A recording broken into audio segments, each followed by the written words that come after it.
खंजर ही नहीं आंखों में पानी चाहिए, सिर्फ खंजर ही नहीं आंखों में पानी चाहिए। या खुदा दुश्मन भी मुझको खानदानी चाहिए। मैंने अपनी खुश्क आंखों से लहू छलका दिया, एक समंदर कह रहा था मुझको पानी चाहिए। आइए जिंदगी की इन्हीं कड़वाहटों में से गजल के मजामीन तलाश करते हैं और एक नौजवान से मुलाकात करते हैं जिसका ताल्लुक बाराबंकी से है।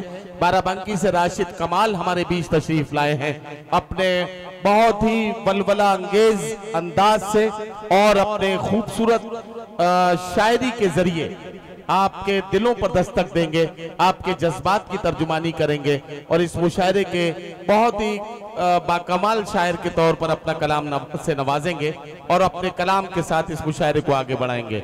जनाब राशिद कमाल माइक पर आ गए हैं, तालियां बजा के उनका इस्तकबाल कर दीजिए और उनका मूड बना दीजिए ताकि वो अपना कलाम सुनाना शुरू करें। अस्सलाम वालेकुम। अस्सलाम वालेकुम। हाँ साहब, सदर मोहतरम की इजाज़त, रऊफ चौधरी साहब का हुक्म, मेरी हाजिरी। 4 मिसरे सुने, उसके बाद जिसको सुनना है आप खुद ही सुनेंगे इंशाल्लाह। मुझे यकीन है आप किसी को भी पुकारे, लेकिन जो यहाँ मौजूद है वही आपको मिलेगा। तो जो अल्लाह जितना देता है उतने में खुश रहना चाहिए। राशिद कमाल, देखिए ये हमारे कुछ नौजवान साथी हैं, बार बीच बीच में बेचैन होकर इस तरह की आवाज़ निकाल रहे हैं। मैं इन्हें बताना चाहता हूँ, एक बात ये बता दी जाए कि इसे समझ लीजिए, कभी कभी कुछ ऐसी मजबूरियां होती हैं कि जिसका हल न मुंतजमीन के पास होता है, न सरकारों के पास होता है, न मुशायरे के शायरों के पास होता है। जैसे इस मुशायरे में यकीन जानिए कि जनाब इमरान प्रतापगढ़ी को तशरीफ लाना है, मैं लाना था नहीं बोल रहा हूं, लाना है।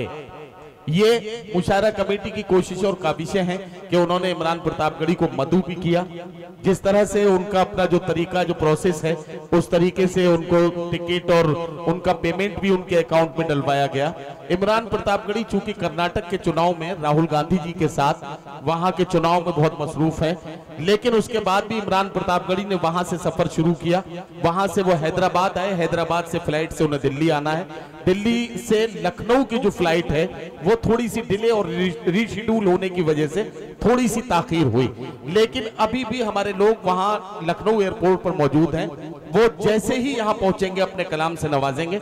अब बीच में कोई भी नौजवान किसी तरह की आवाज ना उठाए, इस सवाल को यही खत्म कर दिया जाए। मैंने पूरी बात बता दी आपको।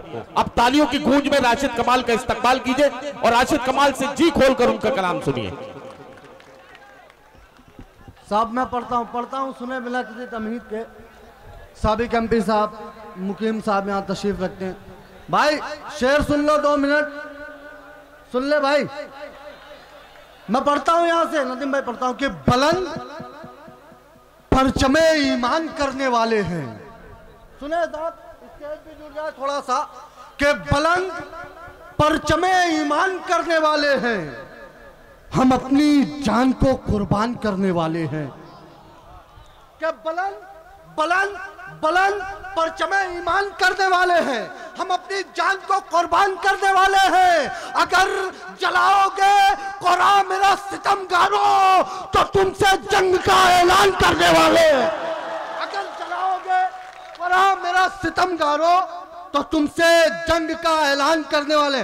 बहुत ज्यादा वक्त नहीं लूंगा, अगर खुदा की कसम आप सुनने के आदी हैं तो मैं सुनाऊंगा, वरना मैं अपनी जगह ले लूंगा। मैं 4 मिसरे पढ़ता हूं, मुझे यकीन है कि अब तक जो नहीं बोला है वो बोलेगा। मैं नदीम सर ये 4 मिसरे पढ़ता हूं, अगर मैं सच कहूं तो मुझे दुआएं देना कि हमदर्द जानवर का है इंसान का भी बन। हमदर्द जानवर का है इंसान का भी बन। रहबर हर एक कौम का हमदर्द चाहिए। गोरखपुर में 60 बच्चे मर जाते हैं, लेकिन साहब का ऐलान क्या होता है, वो क्या बनवाना चाहते हैं आप सब जानते हैं। मैं नहीं बता सकता, मैं पढ़ता हूँ कि हमदर्द जानवर का है इंसान का भी बन। रहबर हर एक कौम का हमदर्द चाहिए। चूड़ी पहन के देश की रक्षा नहीं होती, सरकार चलाने के लिए मर्द चाहिए। नहीं होती, सरकार चलाने के लिए। मजा आ रहा है ना साहब? पढ़ूं मैं, इजाजत है? राउफ चौधरी साहब कहाँ है? राउफ भाई कहाँ है? है ना साहब? हाँ, अल्लाह अल्लाह सलामत रखे आपको। पढ़ता हूँ यहाँ से कि लहू में जिसके शामिल लब्बी अंग्रेजी गुलामी है, लहू में जिसके शामिल लब्बी अंग्रेजी गुलामी है, कभी लंदन वो बोलेगा, कभी जापान बोलेगा। कभी कभी भटकती रूहें ये कहती हैं कि हम इस मुल्क के वफादार नहीं। तो साहब मैं एक एग्जाम्पल देना चाहता हूँ कि अगर मुसलमान इस मुल्क का वफादार ना होता तो वीर अब्दुल हमीद इस मुल्क पर शहीद ना हुए होते। अगर मुसलमान इस मुल्क का वफादार ना होता तो अशफाकुल्लाह इस मुल्क पर शहीद ना हुए होते। अगर मुसलमान इस मुल्क का वफादार ना होता तो मौलाना मोहम्मद अली जौहर इंग्लैंड न जाते हिंदुस्तान की आज़ादी का परवाना लेने। अगर मुसलमान इस मुल्क का वफादार ना होता तो मौलाना अबुल कलाम आजाद पाकिस्तान चले गए होते। हिंदुस्तान में रहकर पंडित जवाहरलाल नेहरू के साथ कांधे से कांधा मिला करना चलते। अगर मुसलमान इस मुल्क का वफादार ना होता तो अल्लामा इकबाल ये न कहते सारे जहां से अच्छा हिंदुस्तान हमारा, सारे जहां से अच्छा। वाह वाह वाह वाह वाह वाह, लहू में जिसके शामिल लब्बी अंग्रेज। क्या कहना राशिद कमाल आपने बड़ी अच्छी बात कही है, आपने बड़ी अच्छी बात कही है। मैं एक बात कहना चाहता हूँ और यहाँ बैठी हुई नई नस्लों को, अपने नौजवानों को एक बात बताना चाहता हूँ।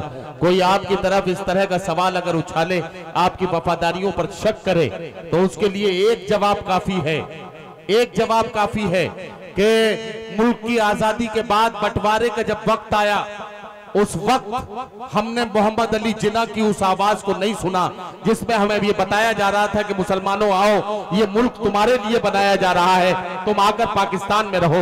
हमने मौलाना अबुल कलाम आजाद की आवाज को सुना कि मुसलमानों ये मुल्क तुम्हारा है, ये हिंदुस्तान तुम्हारा मुल्क है, जहां तुम्हारे अजदाद दफन है, इस मुल्क को छोड़कर कहां जा रहे हो। हमने उस वक्त मोहम्मद अली जिन्ना की आवाज को नहीं सुना, तो हम मुल्क के वफादार क्यों नहीं है? हमसे बड़ा वफादार और कौन हो सकता है?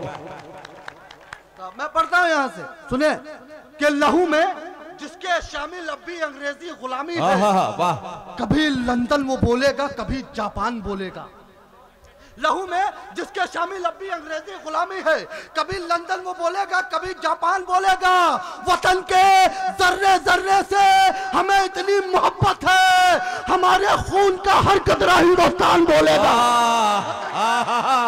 जर्रे से हमें इतनी मोहब्बत है, हमारे खून का हर कतरा हिंदुस्तान बोलेगा। कि सहाबा से हमारा अलमिया क्या है मैं बताता हूँ। इटवा वालों, मैं इससे पहले आया था लेकिन पता नहीं क्या क्या हो गया था जो मैं पढ़ नहीं पाया या आप सुन नहीं पाए। तकरीबन 3:15 बजे थे, लेकिन आज मुझे यकीन है कि मैं मुकम्मल अपने आप को आपको सौंप के जाऊंगा। मैं पढ़ता हूँ कि सहाबा से, भैया 1 मिनट 4 होते वाले ने पूरे मुल्क को परेशान किया, तो स्टेज वाले को परेशान कर रहा है। पढ़ता हूँ, अल्लाह रहम करे इस चाय से। पढ़ता हूं कि सहाबा से अगर हम मोतबर होते तो क्या होता। सहाबा से अगर हम मोतबर होते तो क्या होता। जो पहले थे वही जौहर अगर होते तो क्या होता। वाह वाह वाह वाह। सहाबा से अगर हम मोतबर होते तो क्या होता। क्या कहना। जो पहले थे वही जौहर अगर होते तो क्या होता। उठाते हो हमारे मजहब इस्लाम पे उंगली, अगर इस दौर में हजरत उमर होते तो क्या होता। अरे वाह वाह वाह वाह। राशिद कमाल, राशिद कमाल, आ जाओ आ जाओ, ऐसे ही दे दो, ऐसे ही दे दो। राशिद कमाल, ये नौजवान जो अभी थोड़ी देर पहले गुले सभा के गीत पर उछल रहे थे, इनके अंदर का जो नौजवान है, इनके अंदर जो जज्बा वतन से मोहब्बत का है, वो जज्बा अब इस वक्त हिलोरे मार रहा है। आप कम से कम 2-3 खताब से और नवाज दीजिए। जोरदार तालियों से राशिद कमाल का हौसला बढ़ाइए ताकि ये अपना कलाम सुनाए। बेटिया, मुझे खुदा की कसम मुझे इतनी उम्मीद नहीं थी नबदीन सर, जितना आप लोगों ने मुझे मोहब्बत दी जितनी। मैं पढ़ता हूं यहां से कि ये आईना है सच का, छिपाया न जाएगा। ये आईना है सच का, छिपाया न जाएगा। कुरान दुश्मनों से मिटाया न जाएगा। ये आईना है सच का, ये आईना है सच का, छिपाया न जाएगा। कुरान दुश्मनों से मिटाया न जाएगा। अल्लाह निगहबान है, अल्लाह की कसम सीने में है मोमिन के जलाया न जाएगा। अल्लाह की कसम सीने में है मोमिन के जलाया न जाएगा। साहब मैं पढ़ता हूं कि तलाके दो हो या हो तीन, इससे तुमको क्या मतलब? यह हमारा पर्सनल मैटर है। हमारी शरीयत में हम कतई मुदाखलत बर्दाश्त नहीं करेंगे। यही मसला उठा था नदीम सर मैं, और एक फिर ये कि तलाके दो हो या हो तीन, इससे तुमको क्या मतलब? अदालत में हलफनामे से अय्यारी झलकती है। वाह। अदालत में हिंदुस्तान का प्राइम मिनिस्टर यह ऐलान करता है कि मैं अपनी मुस्लिम माँ बहनों के साथ नाइंसाफी नहीं होने दूंगा। तो साहब अगर आपको इंसाफ करने का इतना ही शौक है तो ज़किया जाफरी के साथ कीजिए। अगर आपको इंसाफ करने का इतना ही शौक है तो पहलू खान की बीवी के साथ कीजिए। अगर आपको इंसाफ करने का इतना ही शौक है तो नजीब की माँ के साथ कीजिए। और प्राइम मिनिस्टर साहब अगर आपको इंसाफ करने का इतना ही शौक है तो सबसे पहले आप अपनी धर्म पत्नी जशोदा बैंक के साथ इंसाफ कीजिए, उसके बाद महिलाओं के साथ इंसाफ कीजिए। मैं पढ़ता हूं यहां से कि तलाके दो हो या हो तीन, इससे तुमको क्या मतलब? अदालत में हलफनामे से अय्यारी झलकती है शरीयत के। पढ़ रहा हूं साहब। क्या हो गया भैया? कोई बात नहीं, पानी पी लेने दो यार। ये देखिए इतनी मेहनत से राशिद कमाल पढ़ रहे हैं तो पानी की जरूरत पड़ सकती है, इसमें कोई ऐसी बात नहीं है। नहीं, इटवा वाले हमेशा सबको पानी पिलाते हैं, मुझे यकीन है ना साहब, ऐसा ही तो है।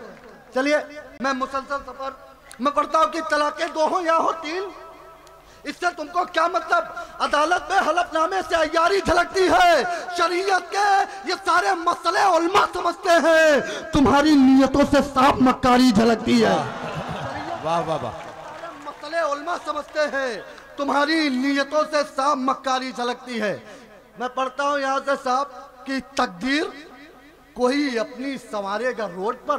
अभी साहब नोटबंदी हुई, जीएसटी हुई, ये हुआ वो हुआ। मैंने सुना साहब पहले चाय बेचते थे, तो मुझे यकीन है, मैं पूरे दावे के साथ कहता हूं कि हिंदुस्तान की आवाम इंशाअल्लाह सन 2019 में इनसे चाय ही बिचाएगी। मैं पढ़ता हूं यहाँ पे, सुने एमपी साहब मौजूद है, इनके हवाले से आप तक पहुंचाता हूं कि तकदीर कोई अपनी संवारेगा रोड पर। क्या कहना? खुद रोड पर है, सबको उतारेगा रोड पर।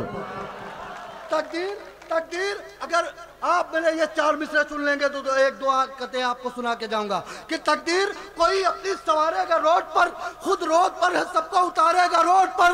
अब की तुझे चुनाव ही मारेगा इस तरह, फिर से तू चाय चाय पुकारेगा रोड पर। वाह वाह वाह। बहुत शुक्रिया राशिद कमाल साहब ने बहुत खूबसूरत कलाम से नवाजा।